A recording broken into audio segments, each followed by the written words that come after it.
नमस्कार, आईमा मीडिया में आपका स्वागत है। 18वीं लोकसभा के बाद अब भाजपा के नेतृत्व वाली एनडीए गठबंधन की सरकार बन गई है। लोकसभा चुनाव में भाजपा ने 240 सीटें जीती हैं, लेकिन अपने बूते पूर्ण बहुमत हासिल नहीं कर पाने के कारण उसे जदयू और टीडीपी की मदद से सरकार बनाई है। आंध्र प्रदेश में लोकसभा के साथ विधानसभा के लिए भी चुनाव हुए हैं। चंद्रबाबू नायडू की तेलुगु देशम पार्टी ने राज्य में 135 सीटें जीती हैं। अब यहाँ चंद्रबाबू नायडू एक बार फिर मुख्यमंत्री पद की शपथ लेंगे। आंध्र प्रदेश को विशेष राज्य का दर्जा देने की मांग एक दशक से भी अधिक समय से की जा रही है। दिलचस्प बात यह है कि कांग्रेस के घोषणा पत्र में आंध्र प्रदेश को विशेष दर्जा देने का वादा किया गया था। अब जब भाजपा को चंद्रबाबू नायडू और तेलुगु देशम पार्टी की जरूरत है, तो उम्मीद है कि चंद्रबाबू नायडू राज्य को विशेष दर्जा देने की बड़ी मांग करेंगे। इसके साथ ही भाजपा को समर्थन देने का ऐलान कर चुके नीतीश कुमार के बिहार में भी विशेष राज्य का दर्जा दिए जाने की मांग करेंगे। माना जा रहा है कि नीतीश कुमार भी भाजपा के सामने बिहार के लिए ये मांग रख सकते हैं।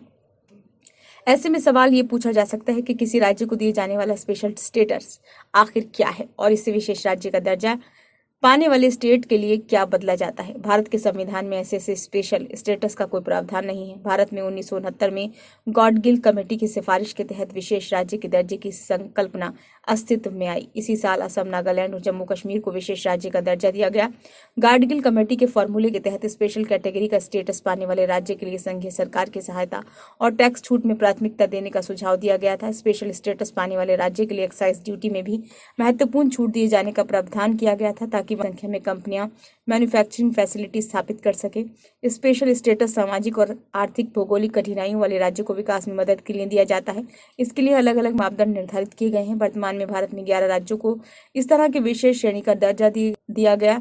इनमें असम, नागालैंड, मणिपुर, मेघालय, सिक्किम, त्रिपुरा, अरुणाचल प्रदेश, मिजोरम, हिमाचल प्रदेश, उत्तराखंड और तेलंगाना शामिल हैं। तेलंगाना राज्य के गठन के बाद राज्य को आर्थिक रूप से मदद करने के लिए उसे ये दर्जा दिया गया था। अन्य राज्यों की तुलना में विशेष दर्जा प्राप्त राज्यों को केंद्र से मिलने वाली सहायता में कई लाभ मिलते हैं। केंद्र प्रायोजित योजनाओं के मामले में विशेष दर्जा रखने वाले राज्यों को 90% धनराशि मिलती है, जबकि अन्य राज्यों के मामले में यह अनुपात 60 से 70% है। इसके अलावा विशेष श्रेणी का दर्जा प्राप्त राज्यों को सीमा शुल्क और उत्पाद शुल्क, आयकर और कॉर्पोरेट में रियायतें मिलती हैं। राज्यों को दरों के सफल बजट का 30% हिस्सा मिलता है। महत्वपूर्ण बात तो यह है कि यदि ऐसे राज्यों को मिलने वाली धनराशि अगर बच जाती है, तो उसका उपयोग अगले वित्त वर्ष में किया जा सकता है, जिससे राज्य की अर्थव्यवस्था को लाभ होगा।